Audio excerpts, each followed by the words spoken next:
I have been learning 2 foreign languages at this point, and in both of them, I was too afraid to make mistakes or sound foolish. Do you relate to this fear? Do you feel nervous or self-conscious about speaking your target language in front of others? Discover the hilarious and heartwarming story of my first time speaking Spanish and Chinese in a real-life conversation and the valuable lessons I learned to make more progress. 我们开始吧. The first language I learned was Spanish, and thank goodness I had my mom. When I was 10, 11, 12, I hadn't taken any Spanish lessons. I got some listening exposure, but I never spoke, ever. I communicated with my mom in English, but she would talk to other people in Spanish. She would watch TV shows in Spanish. The only words I knew were 1 to 10, hello, thank you, and that's it. And every special occasion, we would do FaceTime with my grandparents. I'm going to call them abuelitos because that's how I call them. That's grandparents in Spanish. We would call them and I didn't know anything, but I had my mom beside me. It would go something like this. Hola, abuelita. Nita, ¿cómo estás? Nita, bien, tú eres muy bien. hermosa. Qué bueno que te estés bien. Said you're beautiful. Say thank you. Oh. Say gracias. Gracias. Gracias. Ojalá que tú estés portándose bien, ¿eh? Vamos, all right, tell her adios. Adios, adios.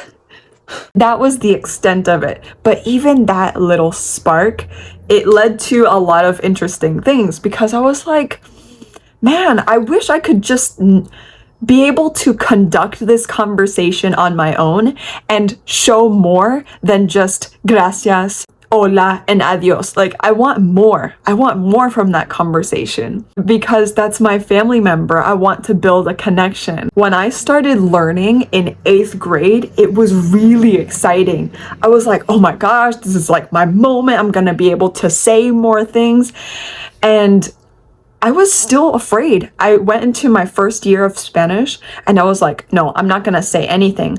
I was expecting to impress my mom the next time we would have a conversation. So I was never practicing outside of class, which was my big mistake because the next time I had a FaceTime with mis abuelitos, my abuelitos, I couldn't use anything. I got into my 3rd year of learning. I started using some more phrases, like, ya yo estoy bien, yo no hice mucho hoy, los extraño, I miss you. Phrases that could, get more out of the conversation, but still, she would ask me questions and I didn't know how to answer. She would talk. I had no idea what she was saying. I felt awkward. I felt ashamed. I was like, I would actually cry because I thought I knew so much, but then it came to that conversation. I felt stuck. I felt pressure. I felt like I needed to know what to say, but I realized that there was still so much to learn for me. I had to stay determined. I had no choice. I had to do these FaceTimes with my abuelitos. Thankfully, I had someone to hold me accountable. If it was my choice, I wouldn't go on to those FaceTimes. I wouldn't FaceTime my grandparents, but I was forced into it, and thank goodness, because it really did help me get to fluency. I had something to look forward to. I was like, I want to get to that point where I can answer their questions, where I can ask them questions and connect with them. I was looking forward to that moment. I took my 4th year of Spanish and I had a lot of confidence because in that class, we did majority speaking practices. So I felt much more confident in my speaking. I wasn't 100% fluent, of course, but I definitely had like a solid foundation. I was able to express my ideas, ask and answer questions. So I went and we FaceTimed my abuelitos one day and it was awesome. They were impressed. They were like, oh, hablas español? Oh my gosh. And it was a great feeling. I was like, oh my gosh, I'm still not 100% perfect, but I have taken a huge step in a few years. So that's my encouragement for you. Force yourself to talk to someone. I want to ask you, do you rely on texting? If you talk to someone, do you mainly talk to them in text messaging? Is that what you resort to? Is that what you usually do? Just text? If you text a person in English, it's okay, but you're not getting so much. I want you to start out with audio recording. Audio recording. You can redo it, retry. Then when you get comfortable, start talking to them on the phone or on FaceTime. That will help you with the immediate response. When you're texting, you can translate, you can think about it, you can think about your response, write it, delete it, write it, delete it. Then the next step is audio, then speaking. Speaking is amazing because it's just right then and there. You can't have any subtitles, you can't have any translation on the spot. But I do recommend having someone beside you who can translate if you have that. If you can have that, do it, because that is really what helped me. Okay, so now let me talk to you about Chinese. Background story. I had this friend, he was my student learning English with me. And then he offered to teach me Chinese. He's from Beijing. And so I was like, why not? He was not charging me anything. So I took a few classes with him and there wasn't any structure, but I would just ask him some phrases I wanted to know and he would tell me. I didn't know what I should be learning. We had this moment where he was in his hometown. He actually offered, he said, you should practice your Chinese with my parents because they don't speak English and you need to talk to natives. I was like, whoa. I'm not ready for this. So I had to prepare a little bit. I got like several different like flashcards, writing down all of the phrases that I thought I could use in the conversation. And I would, learn about how to tell time, learn about how to say that I'm American. 我是美国的，现在是早上7点半。 And I had to repeat this over and over again. I was telling the time several times throughout the day, and then I kind of just laid back. I was like, I shouldn't be putting this pressure on myself. If I know it, I know it. If I don't know it, I don't know it. One thing I will mention about the flashcards is that it made my question response very robotic. And that's why I needed that real conversation, because not every conversation is A, B.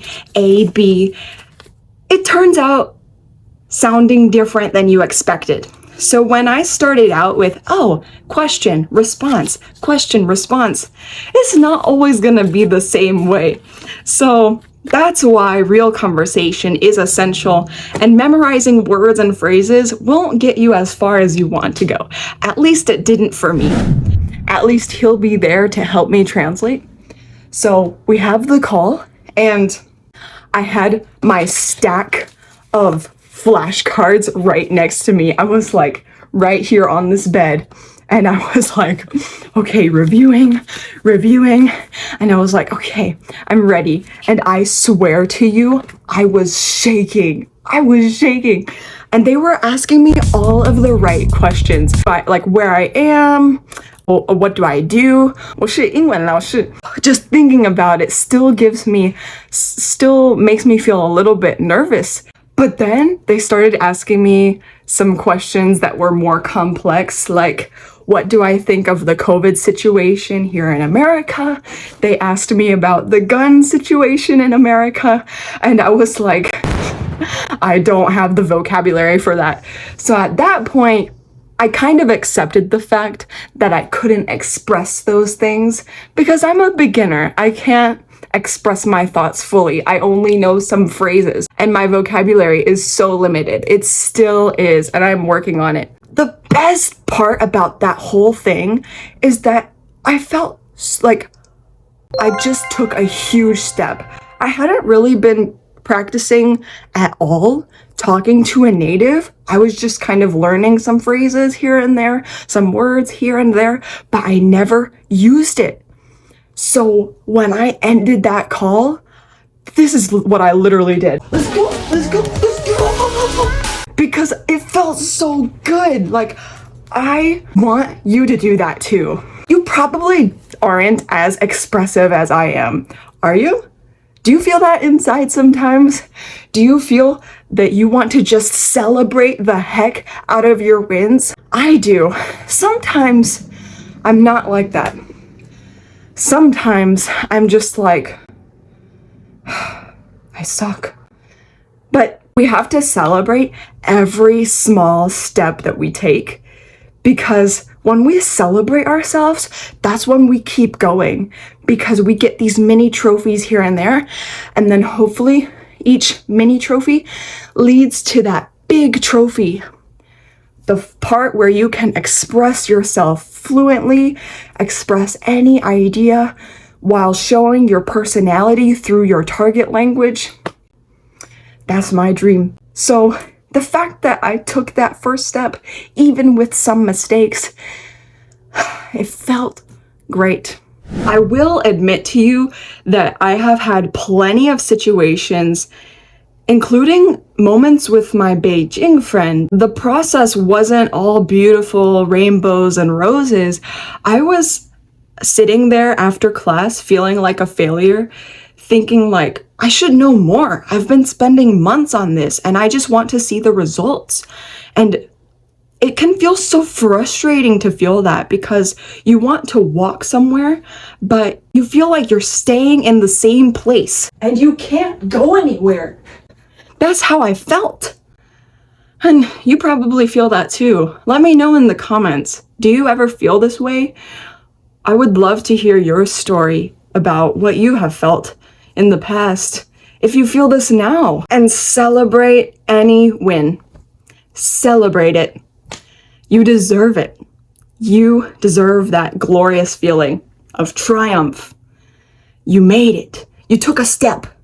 Maybe there's 1,000 steps ahead of you, but you took the step. You did it. If you enjoyed this story and related to it, don't forget to give me a like and subscribe. Watch this next video to learn about the mistakes I made when learning Chinese. Don't make these mistakes when you're learning English. 下次见!